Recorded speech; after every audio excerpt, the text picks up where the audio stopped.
we made it. I can't believe we made it all the way through the group stages. Welcome. Another episode of VAR and Espresso. Welcome, Leo, Daniel, and a special welcome now to Patrick, who will be joining us often, hopefully, and who another voice to the added to the scene here. Welcome, Patrick. How's it going? Yeah, brilliant. I'm not sure how much clout I'll bring as with the matches last night. I had in my head predicted the Man City Juve match to be an absolute dull fest, and then predicted a Real Madrid to sort of have one of those super off days when everybody plays badly and maybe slip up. But I can right my errors with some analysis anyway, hopefully. It's interesting with this tournament, as it played out last night, the final four spots as they were, that Real Madrid match, I think, right from the beginning, Salzburg had a couple chances, but Madrid really was pretty dominant in that game. It played in Philly, and it was it was cool here. It was basically like English weather a little bit. It was pissing down rain, and it was a little cooler. It wasn't 40 Celsius. It had cooled off, but the other game in that group that basically Al Hilal scored very early in the match and very late in the match, and I think we'll get into it. But when you look at this bracket now, as it is, I can't. In my opinion, Manchester City is probably going to walk to the final on their side. They've probably looked like the best team in the whole tournament at this point. And, PSG, Bayern, and Real Madrid, and if you want to include Dortmund in that, are all on the other side. So only one of those teams is going to get through. So, what were your takes last night on I guess we'll start with the late window, Real Madrid, the way they looked, and Al Hilal taking care of business. Yeah, well, I think Real Madrid were especially impressive, given it was the first time that Xabi Alonso had decided to change up the formation and play with five at the back. So I thought they handled that. I thought they handled it very adeptly. I thought it gave Bellingham a massive amount of responsibility defensively, and then in the chances to get forward. I think he handled both of those brilliantly. I think Xabi Alonso's probably, like most Madrid managers, the biggest task he'll have is getting a structured style of game in. He likes that five at the back with the two wings, able to get forward and attack plentiful. But I think he also has to manage those egos and the sort of superstars that he has. Because last year, I think anyone watching Madrid could have seen that there was a lack of organization, and players are almost running over each other, breaking position, breaking formation to sort of like get the sort of highlight moments themselves. I think Xabi Alonso has dealt with that fantastically. This match, if it's the template going forward, it's a highly impressive template. I feel Bellingham was outstanding. Vinicius Jr. was probably touch at the goal later on, but his little back heel touch to set up Valverde for the second goal was just beautiful to see. I'm sure Alonso has absolutely nothing but positives to take from that game. It's interesting, too, because, Jude Bellingham, obviously, when this tournament ends, he's going to have the shoulder surgery, and they've already announced him. It's going to be 4 or 5 months out. So he's, obviously been playing injured for a long time. So they're going to lose him. Look, they have the players. Mbappe hasn't played a minute in this tournament, and I think they've been doing well. But, to go ahead and really in the game, people were a little bit nervous about, I think if you're a fan of Real Madrid, I think people were nervous about this contest because, once again, Salzburg wasn't supposed to be here. They weren't going to, one of these, they probably didn't have, a lot of pressure on them. No one thought they were going to do anything. And then this game, if they take one of the early chances, maybe they make it a different game. But Madrid just took care of it, right, Daniel and Leo? Daniel, go on. I think that's a fairly succinct summation. don't know why I'm using those words today. I think what was particularly interesting was like Thomas was saying about the template for Madrid, because yes, as Patrick was saying, sort of lining up with a 5 at the back, but it's probably not going to be the plan, just because obviously Tchouaméni had to drop in. Obviously, they've lost Asensio because of suspension, and they still don't have Militao through injury. And Rudiger's been rushed back slightly, so I'm sure they're going to be being very cautious with playing him. But what you saw in midfield were Bellingham and Huller, who is not a central midfielder. He's more of an attacking midfielder, either number 10 or from the right, but filling in that slot. So what you saw was actually almost this taking in turns of being a more advanced player and dropping deep. And it's incredibly exciting of the possibility of, if they were to use that formation, the flexibility of that midfield, because Valverde, Bellingham, especially, are able to attack and defend very, very well. Huller, maybe not so much defensively, but the fact is they all have the technical ability to pass and the intelligence to take up spaces that no one else is taking up. So that could be very, very interesting moving forwards, as well as the fact that Trent Alexander-Arnold, as a right wing back, is actually very adept at coming inside, and therefore would allow someone like Huller or Valverde to then go out on the right. And yes, as far as position, in regards to the match, Salzburg, even though the stats say they had as many shots as Real Madrid, the XG was way lower. They relied on long shots and not even half chances. At no point did it feel like Salzburg were in control of the game, and at no point did it feel like they could shock Real. Real, I think, even despite the fact it took them 40 minutes to open scoring, it felt like they were always going to do it. Leo, do you agree? Yeah, I perfectly agree with what Daniel and Patrick have said since the last of this chat. A lot has been said about how Real Madrid and Alonso shaped the team. So I want to make my point on the attacking side of yesterday's game, because in the previous episodes we have been praising Juve's efficiency, and we found it again at Real Madrid yesterday. They scored 3 goals on 4 shots on target, which is quite efficient. It's 75% of the shots on target back in the back of the net. Sorry. And we can also talk about Vinicius, who had rediscovered the role of the attacking leader, but that left him in the first 2 games of this competition. He was not in his best form. Yesterday he scored a goal. He's 106 with Real Madrid, so as good as Gareth Bale during his 9 years at the club, and he delivered a perfect assist. And I don't know if you felt like that, but it reminded me of Guti's one for Benzema a few years ago. I know the one you mean. Actually, and talking about the attacking thing with Vinny, as I'm on personal terms with Vinny to me, I find it particularly interesting because it reminded me of a couple of seasons ago. Obviously, before Mbappe, Real were playing sort of with a top 2 and then a number 2. So Bellingham would be that attacking midfield role going into the box, and then you'd have Vinicius Jr. and Rodrigo on the left and right. It had a similar feel to that with Vinicius Jr. sort of partnering Gonzalo Garcia up top, with Garcia peeling off to the right and Vinny Jr. being more in the centre. Now, yes, Bellingham actually dropped deeper at times, but you saw, especially with the first 2 goals, and actually there was a chance in the 20th minute, this lovely, there was a passing move starting off in Real Madrid's left-back position. Fran Garcia intercepts the ball, passes it inside to Valverde, who then passes it forward to Bellingham, who then passes it forward to Vinicius Jr. It was a gorgeous passing move and actually could have resulted in a goal. But all their best work seemed to come straight through the middle, which is slightly unusual when you think about Vinny Jr. But the passing lanes that these midfielders have created means that their pass through to the 2 strikers is dangerous. And that could be something to look forward to once we have Mbappe. I think Leo said actually about a week ago, it was of your opinion that Mbappe would have to play on the right of the front 2. And it may well be the case. I mean, how else do you get Mbappe and Vinicius Jr. playing well in the same team?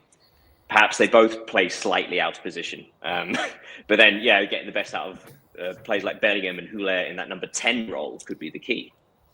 Yeah. There's some breaking news in the Premier League. Substituted players are now going to be able to be interviewed on the touchline after they come off. Players, cameras will be allowed in the locker room or the dressing rooms to talk to players, and managers will be interviewed at halftime on the way to the dugout, and cameras will be allowed on the pitch after the goals to follow the players and get up close for goal celebrations. Everyone's ready for the dullest interviews ever. Like the amount of interviews that managers have to do already, and it's so repetitive having to do it pre-match, mid-match, post-match, and they just give the same answers. Yeah, it's the same thing in over here with baseball. I mean, there's these cliches and stuff. They're trying to. I can just imagine that for the last Champions League final, when PSG were crushing Inter Milan, and when a player went off, he has to justify his performance, and it was already 5-0. DeMarco had a shocker. Imagine going out to hey, DeMarco, how did you feel that way? He's like, leave me alone. No. Yeah, or when somebody comes off, when they don't want to be substituted, and if they like kick a water bottle, and then somebody comes up and says, "So, how do you feel about how your game went? And are you happy with the substitution?"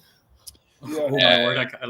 It could be good. It just sounds cringy, but yeah. But in Spain, they do something interesting in La Liga, and I don't know if they also do it in La Liga too. But there are cameras before the games in the room for players and everything. It's interesting to see how a team prepare for a game. But to interview the substitutes, it's kind of strange.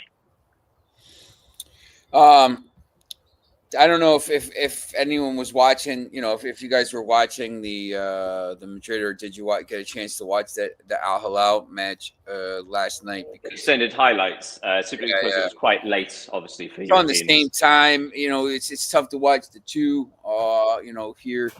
But I thought professional performance there, and I don't know, this team could be a little dangerous. I think in the next round matches are going to be interesting because obviously the first one is the two Brazilian teams tomorrow, which could be interesting, and then there's some decent, I think. Not all the favored teams are going to go through. I think you're going to see maybe one or two, upsets somewhere, not sure where. But, once again, I think Monterrey has a decent chance. And you could read more about that today on Sports Talk United. But, Al Hilal, I mean, just a professional performance to go through and just basically lock up their spot, right? Yeah. In my opinion, I didn't watch the game, but only the highlights and read a lot of things. But according to what we have seen from Al Hilal since there, we can maybe say that Simone Inzaghi may be in the process of turning Al Hilal into the Inter of Saudi Arabia. They are unbeaten in the competition. They only conceded one goal. I think Monterrey and PSG are the only teams to have conceded one goal also. They are capable of suffering in the game. Yesterday, Bono saved some chances from Pachuca. Even if it wasn't big chances, it has to be done. He prevented the equalizer. Al Hilal are showing that they can play against the best team in that kind of tournament with the context with it. I slightly disagree in that Al Hilal, yes, undefeated going through. That's no small thing. I was just looking. In the round of 16, 11 teams are undefeated. So it's being undefeated actually is itself is quite a difficult thing, especially there are in the bottom half, so in groups E, F, G, and H. As opposed to the big shocks for some of the favourites being knocked out, you get the second favourites being knocked out, right? So like Red Bull Salzburg were probably second favourites to go through, but Al Hilal have done a job to get rid of them. But Al Hilal, they have struggled to score, as we said in the show yesterday. Before today, they'd only scored 1 goal, and that was a penalty. So in 3 games, they've only scored 2 goals from open play. But my concern is, despite the fact they've only conceded once so far, they have given up a lot of chances. The fact that they've had to rely on their goalkeeper is Bono, isn't it? Not to be confused with the one with the glasses. He too. had to rely on him a lot. And actually, if you look at the XG against Al Hilal, it's not as if they're sort of defensively secure. It's not like watching like Monterrey, right, who seem to just suffocate the ball and suffocate the play and sort of like just don't allow anybody near them. It's not like that. Al Hilal should have conceded more. But that's what happens when you have top quality players, right? They I think it was Koulibaly had a goal line clearance against Red Bull Salzburg. Bono made several world class saves in the first 2 matches. I would be concerned for them in the next round, considering they're up against Manchester City, who look like they're in the groove. For me, that's a bit of a misnomer. For me, it's a bit, there are warning signs, I think, for Al Hilal. Patrick, I mean, did you watch the same thing? You watched highlights basically of that match? Yes, I did. I feel that it could be moot because, as Daniel says, they're playing Man City. But I agree with Leo. They're very good at sort of structuring the ball, playing ugly when they need to be a bit more impressive against Man City. I don't think that's going to work in any way. I would say they were more impressive than Salzburg were at sort of playing the more passive side of the game. I thought Salzburg tried to do that and came undone eventually. They got tired. Al Hilal are used to the high temperatures, are used to sort of playing under stifling heat, so that the conditioning wise, their players should be up and ready for a battle. I just feel like the luck of the draws completely went against them in that way with Man City because, as Daniel says, and anybody watching the match last night, they are in fine form going into this last 16, and they don't have to move as well because they're playing in Florida again. Yeah, I think. Pedro, how's it going, Pedro? Hello, good afternoon, everyone. Nice to see you guys. Hey, Pedro. Yeah, we're just getting ready to talk about the earlier games here, Manchester City. To be honest, I forget what the other game was. It was a dead rubber between Wydad Casablanca and Al Ain. Al Ain, hey, good. I mean, good win for Al Ain, especially after Wydad scored, 4 minutes in. But it's just Manchester City looks like Manchester City from a couple years ago. Everyone's talking about how Pep has the fire again. It's amazing what $500 million of players will do to pep up the old roster there after not winning a trophy.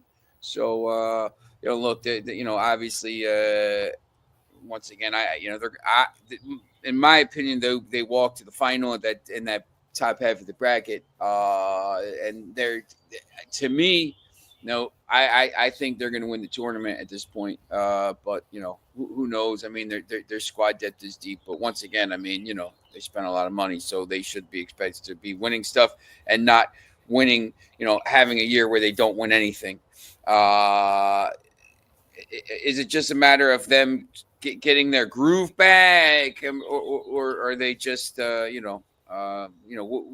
why are they so much better this year than they were at the end of the season? And is it because Rodri is back? I mean, I know he's a huge player in the middle of the pitch for them, so maybe just because Rodri's back, who knows? Can I voice a potentially unpopular opinion? Go on. Are you adding another charge to their charges? Oh, God only knows when they'll be released. No, Leo and I were chatting last night, and he'll know my feelings on the matter. Manchester City in the second half were excellent, without doubt. There's no way to disguise that. However, there are certain things that have happened in this tournament that genuinely irritate me. So a couple of days ago, like Mamelodi Sundowns, I was saying to Leo, they had 8 minutes of stoppage time and 2 strikers on the pitch, and they didn't play. They played one long ball. They just refused to do it. It just annoyed me. And likewise in this match, I got genuinely angry at. I'm not sure if it's a tactical decision or if it was defensive error, but there was something going on in the second half, and it just infuriated me. So personally, I think the first half Juventus did really, really well. I think that was a fairly even half. Manchester City had control of the possession, but Juventus were finding these moments to break, and it was working. And in fact, I would argue that basically all of the goals Manchester City scored were Juventus errors, as opposed to Manchester City being that good. The first one, Doku down the left, there was a big mistake from Alberto Costa, who stepped up rather than dropped back, and that allowed Doku the space. And then that was compounded by Kalulu coming across, and we all know Doku's going to jump onto his right foot, and yet he sort of committed. Doku went round him too easily and scored. Still a good finish, still a good pass, but the defence made it too easy. The second goal was so stupid. I can't actually explain how their own goal was scored. It's like he took his eye off the ball. There were no Manchester City players near him. Yeah. So the fact that Manchester City were winning 2-1 kind of baffles me. Do you know what I mean by that in the first half? I've got more to say, but I'm going to open up to the floor for the first half alone, because the first half was very different to the second half.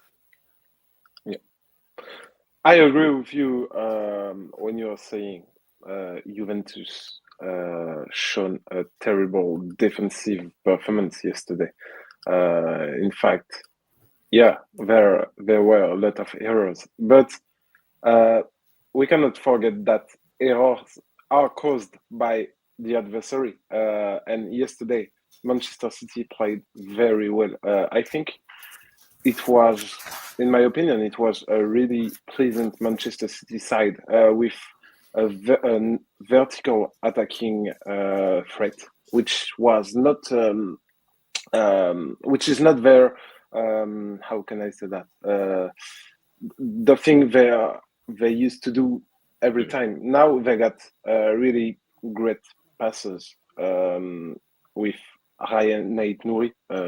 His assist for the Doku's goal was tremendous. We can see that players on the wings go deep, and they were found in the back of the back line of the opponents, and it was really attractive to watch. Really vertical. I really like that kind of that Manchester City side.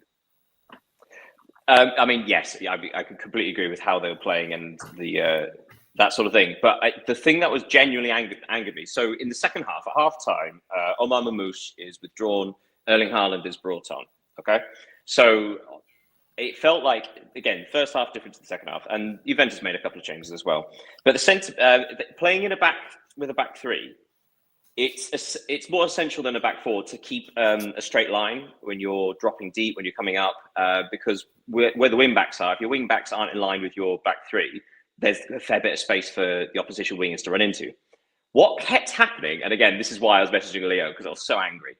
Every single time Manchester City played the ball forward, Savona, who seemed to be man marking Haaland, was about 5 or 10 yards deeper than the other two centre backs, which meant you had this incredible thing of Savona being deeper, and then the two centre backs, and then the two wing backs. And so you had this stupid thing where Doku and Savinho, which had the free run of the wings, and when they were taken off of Foden and Cherki, it didn't get fixed. So it looked, every single time Manchester City attacks down the wings, it looked like they were overloading Juventus. But that was because they had so much space available, because the centre-back, Savona, and then he was replaced by Gatti, I think, just kept dropping, but no one else was. So that's why I was getting so infuriated, because that's a very basic error. If like one defender is dropping that far deeper than everybody else, that's just playing everybody else on side. And you saw that with goals 3, 4, and 5, in that had there been a decent defensive line, those opportunities aren't given, although 5 came from a set piece. That's a bit different, actually. But goals 3 and 4 are caused because one player is significantly further behind everybody else. That's my rant. I'm sorry, but yeah, it really annoyed me. Oh, Sean, we can't hear you. Yeah, sorry, I put it on mute because there's people walking around. Patrick, I'm going to ask you a question here. I'm going to put you on the spot in your first day here. Go for it. Because, look, I mean, I'm a Manchester United fan, so just know that. And look, they play great football. They're dominant. They spend a lot of money and all this stuff, and they didn't win a trophy. But like, at some point, like, I watch the studio shows, and everybody's talking about, the city's effusive football and this and yeah, they got good play. Like, they never bring this stuff. There's so much stuff surrounding this project. There's so much stuff. They've been in this, no one seems to remember that they were banned for 2 years from European football before it was overturned. So they had enough evidence to ban them and all this stuff. Like, do you? And I don't know who your team is, as who you support or whatever. So maybe you're a Manchester City fan, but I don't know. But do you have to take this with a grain of salt when you're watching this stuff, or do you just put that stuff to the side and say, I just see and watch them for what they are, and then when they're, relegated to League 17, the non-league, and we'll deal with it then. Like, how do you deal with this whole thing with Manchester City? Because I think, for a lot of people, it's frustrating, and City fans don't want to hear it. Like, where do you stand on all that? Yeah, I think it does stick in the craw of a lot of football fans that they seem to keep on finding loopholes and ways to get around the law the charges have been dropped against them or been placed against them, and they just seem to be able to get the right lawyers and get the right actions to keep on postponing it. It was funny, you mentioned a few minutes ago before you asked me about the charges. A smaller one last week. I don't know if anybody saw this, but they were charged $1 million by the Premier League for second time. Yeah, 9 matches late, and sometimes up to, I think, 4 minutes. And last night, they came out a minute and a half late again. So it's like they obviously know they keep on getting away with this, so they don't care. They like 1 million drop in the ocean. It is ludicrous that they're awarded these opportunities where if a team wasn't backed financially, and maybe like a sort of team like Nottingham Forest a couple of seasons ago, they got points deducted very quickly for financial mismanagement. Everton, Leicester, all these rule breakers break rules all the time, and they flaunt the rules and they do this stuff. And I think, it's the same thing. People are like, oh yeah, it's not a big deal. They come out late, but it's like they don't care. They just don't really care about the rule. Like the way I'm looking at it, and the way some other people, they're like, hey, we don't really care. We'll do what we want. And it's the passive nature of when anybody's asked about it as well. It's sort of similar to Newcastle. They won't directly answer a question regarding it. I know, obviously, it's an ongoing investigation, but instead of actually even putting it across a party line, they just tend to completely ignore it. I think Pep has just maybe told press or told people he's not going to answer questions anymore about it, so questions aren't raised. So yeah, it's really frustrating. I'm a Man United fan, but I think as a football fan for the Premier League, there we are, good one. But just as a football fan, I was like happy to see Man City have a miserable year last year.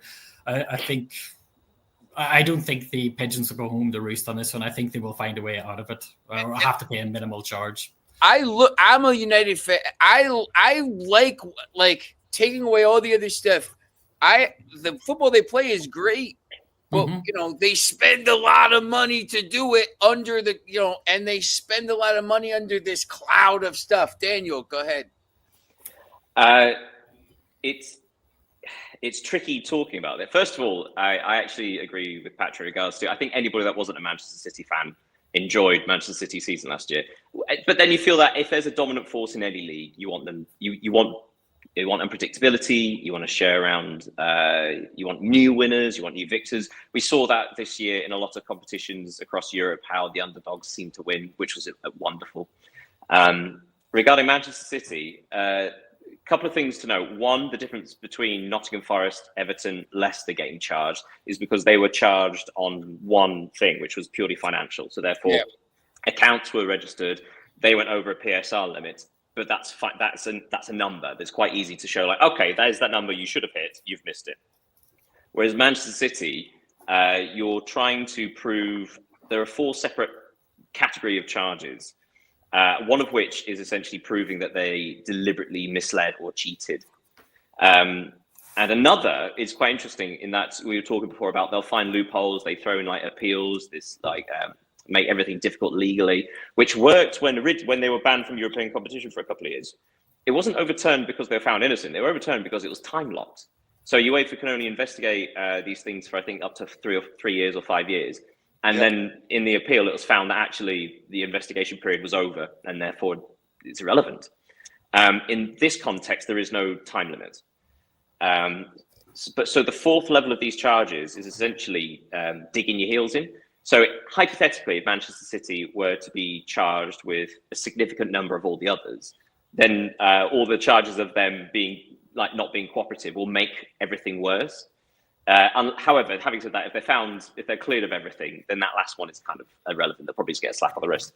The other thing I would say that we have to be careful of is, and this is why it feels like it's undermining English football and on another level, European football, is because the fact we don't know, right? We don't want a situation where if they are charged, we have no idea what their punishment is going to be. Do they have titles taken away? Do they get points deduction moving forwards? Do they get huge financial hit? No one knows because it's unprecedented. So us hypothetically thinking, will they be relegated? Will they do this? And like we just don't know. The only thing you can compare it to are Juventus, but that was a bribery charge back in what was it, 08, 09, something like that. The Calciopoli. Yeah, exactly. Thank you. In which they had title stripped and they were relegated, or Rangers up in Glasgow, where they were found to have breached financial rules and were basically kicked out of the league and had to start again at League Two. But there's nothing in English football to say what will happen. We don't know what they're guilty, if they're guilty of anything. We don't know what they will be found guilty of, what the implications are, and essentially what that means. It's all hypothetical. But the thing is, it's been hanging over our heads for so long. It's kind of too big to talk about. And I think that's why, sorry, this is a long answer, but I think that's why we all have to sort of just accept that nothing's happening currently because the implications are too big. The implications could be irrelevant or they could be enormous and everything in between. So there was a period when they were originally charged where everybody was talking about it for a good 2-3 weeks. And we're still in that situation of not knowing anything. So yeah, it kind of just gets to the thing of like, we're all just guessing based on absolutely nothing, and it kind of gets to a point where it's like, oh, let's just cross that bridge when we get. And you got Leo, Leo, your team, look, your team is now League Two because of financial irregularities, and I know different kind of thing, but it's got to be frustrating. I don't know, maybe it's not, but it's got to be frustrating to see, like what's going on there, and then other stuff, but I don't know. Maybe just maybe everyone, maybe if City fights it long enough, it'll all go away. Yeah, but the thing is with Lyon is that we knew that it could happen since a lot of time, since 6 months, to be honest. So now we are back on the wall. We are back on the wall. This morning, the first match day schedule went out by the Ligue 1, the LFP, the Professional French Football League, and Lyon were in this fixture because we don't know yet if we will play in Ligue 1 or in Ligue 2 next season. because we need to appeal. But we are waiting for as I said yesterday or 2 days ago, we are now waiting for the official notification from the DNCG, which is the French policy for financial issues. So it's kind of a blurry situation now. We don't know. We are in the expectative, and it's horrible because we all want to see our club stay in Ligue 1 and compete with PSG, OM, and everyone. But yeah, the situation is quite different than of Manchester City. All right, so after this, Pedro, I'm going to go to you here. After this, the round of, or the group stage is over, and we have the round of 16 looming here tomorrow. Pedro, as someone who is an expert on football wagering and stuff like this, where do you see, who would you put as the favorite now? In this tournament? Earlier, I said Manchester City has an easy side of that bracket on that top with all Real Madrid, Bayern, and PSG on the other side, and Dortmund if you want to include them. Who would you say is the favorite here, Pedro?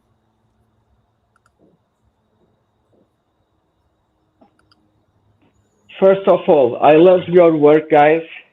You do very well. I don't mind to stay here to listen and don't talk much. It fits me well. Um, First, I want to say to Dan, he was right, because yesterday I was talking in Real Madrid Salzburg match, the possibility of the team finish with 5 points. I was doing my work talking about the tiebreaker rules, and then say you don't need to care about it, that Real Madrid will win easy. That's not gonna happen. Absolutely right. It was I enjoy the match to see that beautiful drives, that goals, the magic of the players of Real Madrid. They are in another level. In the other match, I saw that the gods of soccer listened to my prayers. They gave us a spectacular match with 7 goals, and Juventus match us. It defends the own goal. It's no sense, everything. Now, talking in a wider perspective, in a better perspective. Now we have in the. Oh, that was bad timing.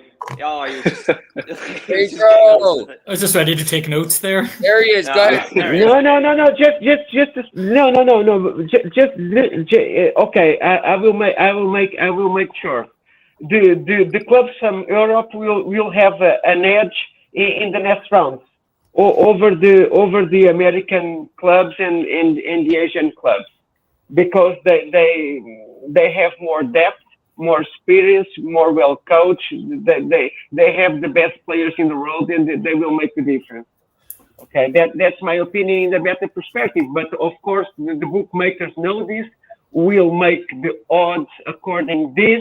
So people who wants to play the favorites will need to take in the handicap, and what we will see if the games are close. And the dogs who are going to bark in this round, obviously always show up one or two dogs who bark in this situation. Is Benfica one of those dogs against Chelsea tomorrow, Pedro? I'm thinking that Benfica could be one of these dogs. Yes. Wow. Okay.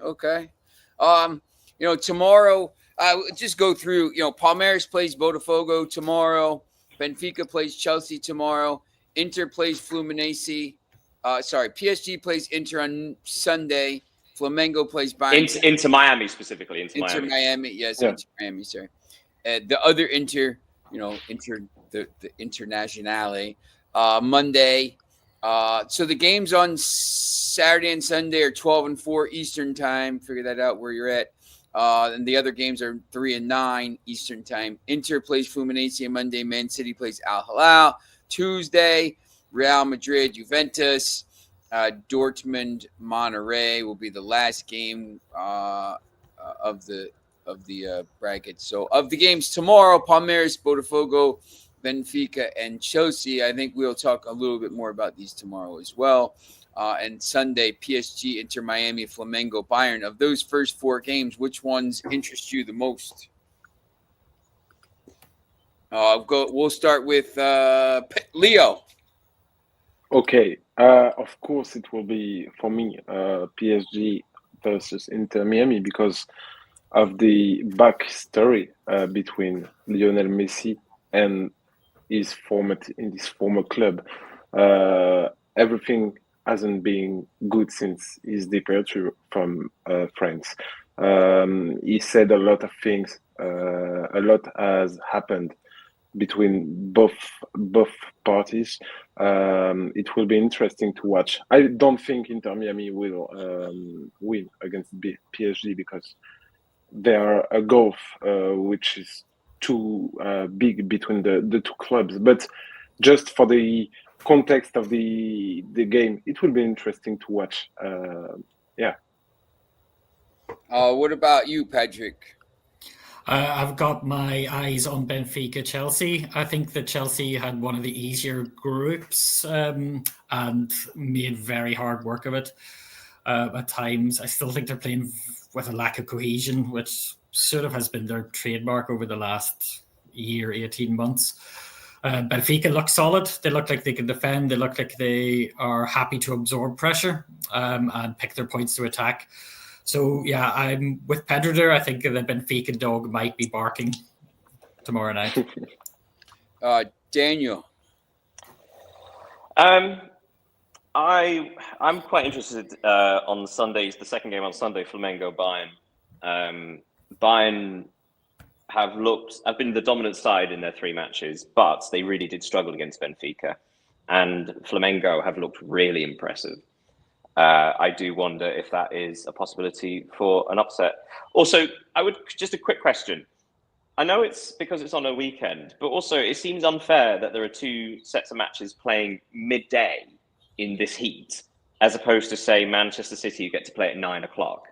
Like that impacts the players differently, playing in the midday sun and the evening, right? That's not quite a fair trade. Yeah. It's probably going to be about the same. The heat wave broke here, so they got lucky. But I think, what going forward, obviously, because this is a dry run for the World Cup next year, if that's going to be the windows on the weekends with these games, I have to look that up because usually it is. So 12 and 4 definitely is a different.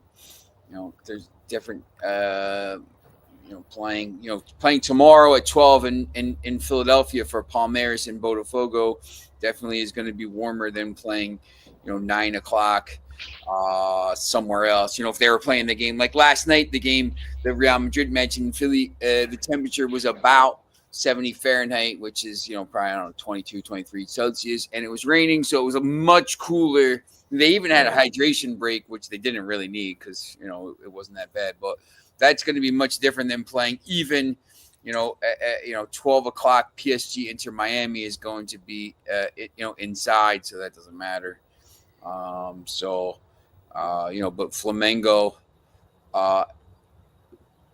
that's inside. Maybe the 2 matches tomorrow, the 4 o'clock Bank of America Stadium in Charlotte is going to be much warmer, like you said. So that is a little bit of a disadvantage. I don't know why they're doing that. Probably for TV. I'm interested to see this game tomorrow in Philadelphia. Palmeiras and Botafogo. One of these teams is going to be in the quarterfinal with the winner of Benfica and Chelsea. So one of these teams, of Palmeiras, Botafogo, Benfica, and Chelsea, one of those teams will be in a semifinal against, Inter, Fluminense, Man City, or we'll just say Manchester City at this point. So one of these teams is going to be in a semifinal, which means, A, you have a chance to get to a final, but B, if you're winning some of these matches, Chelsea. There was a story that said, Chelsea has already paid for Liam Delap with, getting to the round of 16. So, if you're at Chelsea and you get to a semifinal, you're making a lot of money here. So, there's, that involved as well. But, for a Palmeiras or a Botafogo, say one of those gets to a semifinal, I mean, that's a big boost to their budget for the year. So, that's also included. But also you're in the semifinal of the Club World Cup. So that's always, also big. Pedro, you're ready. You're trying to look at the Benfica at Chelsea, I would assume, correct?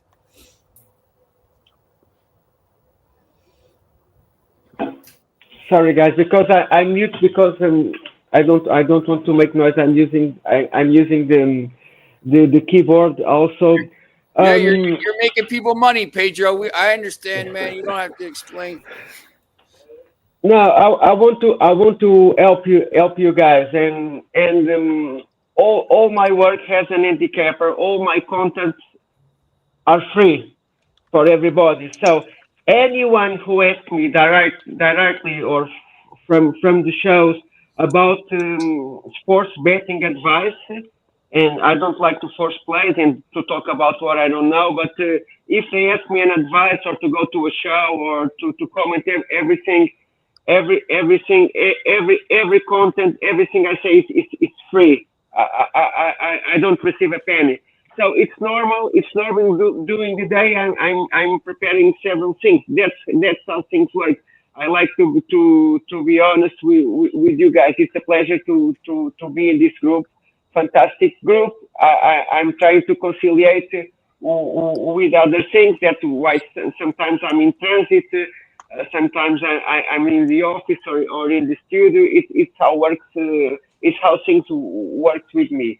I like to be in the B-sides. So and I want to talk. I want to ask your opinion about the weather conditions. How can that interfere with the playoffs, with the round of 16? Because yesterday I was watching the game in Nashville, the Al Ahly game against Pachuca, and the players, the jerseys were dripping water, really, completely dripping water. And I thought, how is that possible? I was checking the weather, and it was in Nashville, it was a humidity of over 70% and temperatures around 30. And the players were so exhausted, my God, they can't stand more. And the game was totally break with Pachuca tries to equalize and had opportunities to equalize, and then the other team in fast counterattack had opportunity, has in the end to score the second goal, they go through. And in the Philadelphia game of who was the Real Madrid game, it was in Philadelphia, right? Yeah, last night it was cool and it was pouring. It was much more cool because because I didn't saw the players exhausted or completely sweating. So there's big difference between the stages who are receiving this tournament, and I think that will affect the games. The stadiums with high temperature and humidity, of course, this will affect the matches and affect the results. I think, the one thing, this was a pretty awful week for weather here. I mean, it's very, very hot. The weather is broken today or tomorrow in Philadelphia. It's supposed to be, it's going to be warm probably when it's 25, 26, warm for England, for English teams or whatever. But, it's going to be, I think, manageable, not super hot like last week. So I think this week will be much better. Obviously, the games at night during the week next week, and the games in the stadium in Mercedes and Inter Miami or Miami will be different. But I think you'll be, I think the weather will be less of a story this week. This week was just oppressive here, so but it should be less of a story. So, and we'll see. It's just any kind of just quickly we'll go through. I mean, I know Leo. We have the story coming out today about our what we thought was the best moments or surprises for that this group stage. I mean, what was your main takeaway from the group stage? It could be anything. The fan support, the whatever. I mean, what was your main thing you took away from the group stage?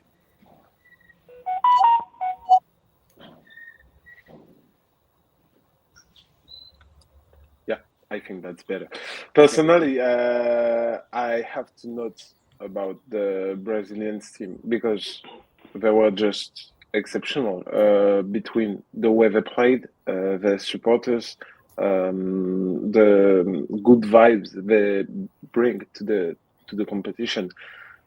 I would have loved to say South American teams, but Argentinians has deceived us on a sportive way, so it's quite complicated. And from what we have seen between Inter and River yesterday or the previous day, it was not a good image for football and for Argentinian football. Daniel, what are you thinking? Well, I'll be contributing a little bit about Auckland City. I think any team that gets beaten 10-0 in the first game comes back to essentially hold Benfica for an entire half, even though they conceded in the 6th minute of stoppage time. And yes, they went on to win 6-0.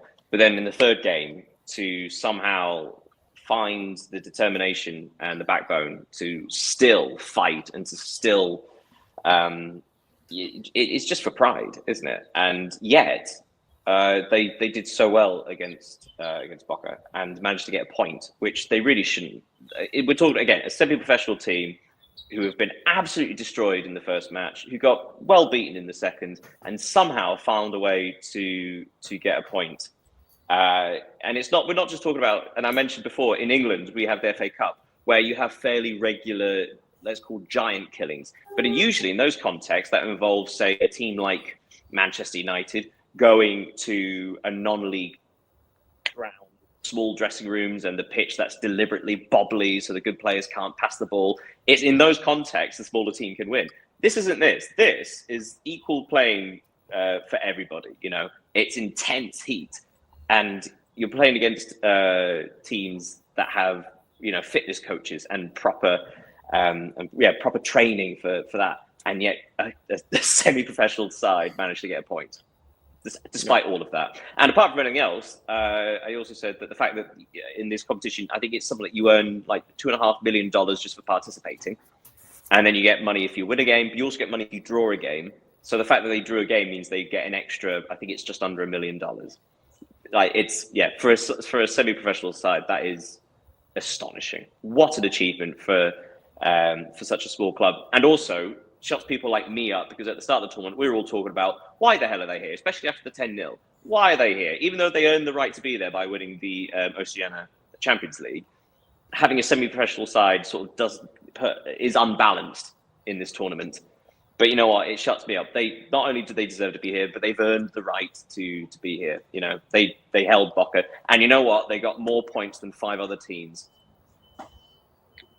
What about you, Patrick? Yeah, it's good. I wish I'd have went first because it looks like I'm going to be piggybacking off Daniel and Leo here. But my high point, I'll keep this short, is I can't wait to read your piece, Daniel. But it is Auckland City. It was amazing to see them, and amazing for their pocket of fans. Just to get that point on the board, especially as Daniel said, after such a harsh opening match, to reset and just play like. It was attractive football at times, but just full of heart, full of determination, and I'll be keeping an eye on them from now on because I've become a little fan of theirs because of that. And the low point for me, just to touch on what Leo said, was the Argentinian teams. I wish I could say I was surprised, but any sort of time I've dipped into Argentinian club football, like looked at bigger matches in the Argentinian leagues, there always seems to be red cards scattered around, quite ugly play. I feel that for the fan base that they brought to the tournament, the teams really let them down. So I would really hope that there's a sea change in how the Argentinian Football League and the styles of play are structured from now on, because that was pretty disgraceful. And the fans just did not get a penny's worth of what they paid for. Hey, how about Pedro? What was your biggest takeaway?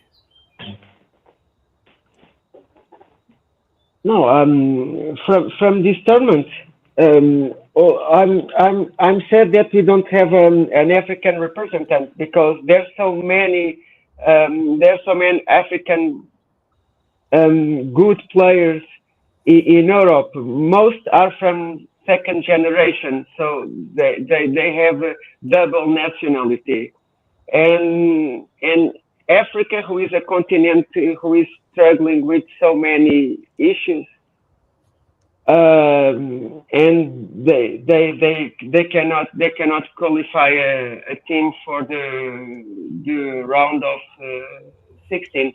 I don't know if you guys for the finish talked about.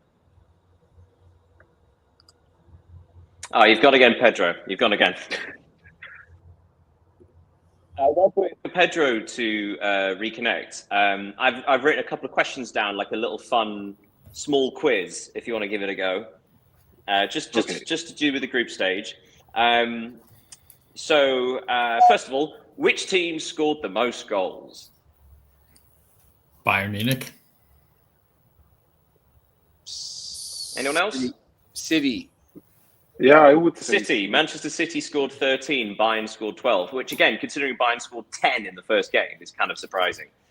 And actually Juventus are the third top scorers with 11, which even though we saw like Bayern's unbalanced with Auckland City, also shows just how unbalanced the group with Manchester City and Juventus were, because of course they destroyed the others. Top goal scorers is currently a tie between 5 players. 2 are Bayern players, Musiala and Elise. Benfica player Di Maria. Scott, obviously they both played against Auckland City. Foden. And the other one is, and one of the others is Yildiz for Juventus, who we mentioned. Juventus. Who is the other who scored 3 goals? Leo, you're not allowed. We did this yesterday. yeah. Foden. I think he's I'll give you a clue. 2. I'll give you a clue. It's an eliminated team. I don't know.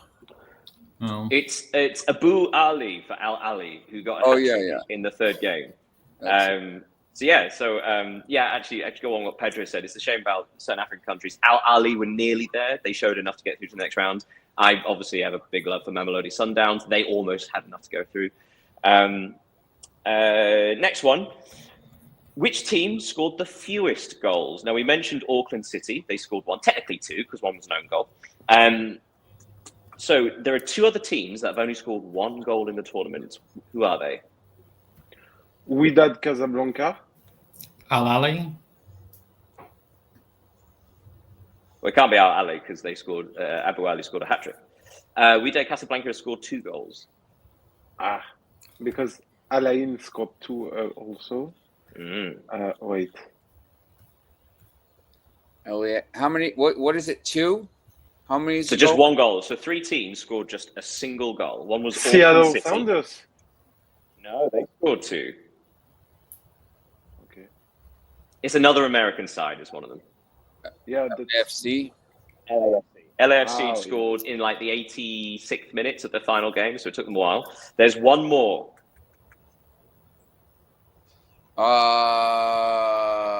Ulsan. Atletico Madrid.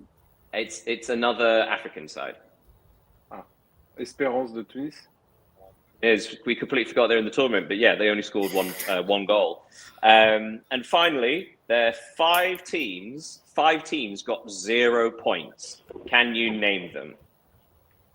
5 teams or 0 points. Yes. So obviously, as I mentioned, Auckland City got a point, so they are not one of them. Name the 5 teams that got 0 points. Sounders. So Wydad, yeah. Pachuca. Pachuca, surprisingly, Pachuca. Urawa. There's one more. Ulsan. And HD, well done. Oh. And finally, only one side won all 3 of their group matches. Who was it? City. Manchester City, yeah. Well done, everybody. That's the end of the silly little quiz. Oh, actually, no, it isn't. No, it isn't. One more question, because we said top goal scorers, but who had the best defense? So 3 teams only conceded 1 goal. Yeah. PSG. PSG. Monterrey. Al Hilal. Monterrey and Al Hilal. Hilal. You got them all correct. So yes, with that in mind, looking forward, just like as a general thing onto the round of 16, Monterrey against Borussia Dortmund might be closer than it is on paper, because Borussia Dortmund have not actually got it all together. They miss chances, they're leaky defensively, and Monterrey got it together. Monterrey will advance and play. We will get Sergio Ramos against Real Madrid in the quarterfinal, which would be the greatest thing in the world. I can't. That would be awesome. Well, maybe not, because as we mentioned before, if it's Dortmund, then it's the Bellingham brothers. Yeah, that's true. Yeah, there's a lot of. I'll tell you, there's a lot of. As much as we're through here, there's a lot of storylines with this, and it kicks off with the 2 Brazilian teams playing. But there's a lot of different storylines in this.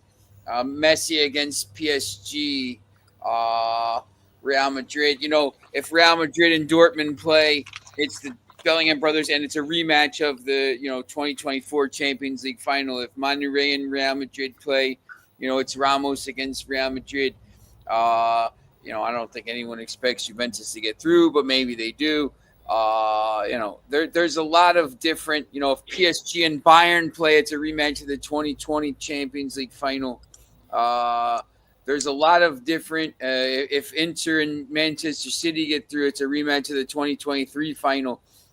So there's a lot of these storylines that are going to come out here in the next couple days, and the next, into the quarterfinals, semifinals, and finals. And, when we stand, maybe we're going to see some teams, there's going to be some decent teams that don't make it into the semifinals. One of PSG and Bayern won't make it there. So, I think there's a lot of stuff coming up. That's go ahead. Oh yeah, I was just going to say it's going to be very intriguing.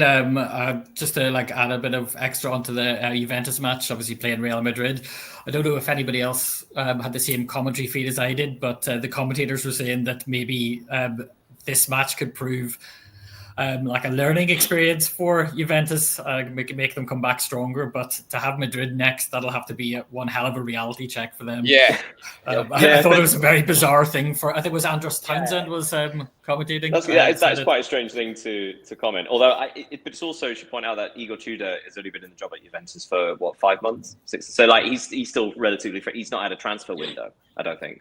So this is still it's technically a new manager. Still.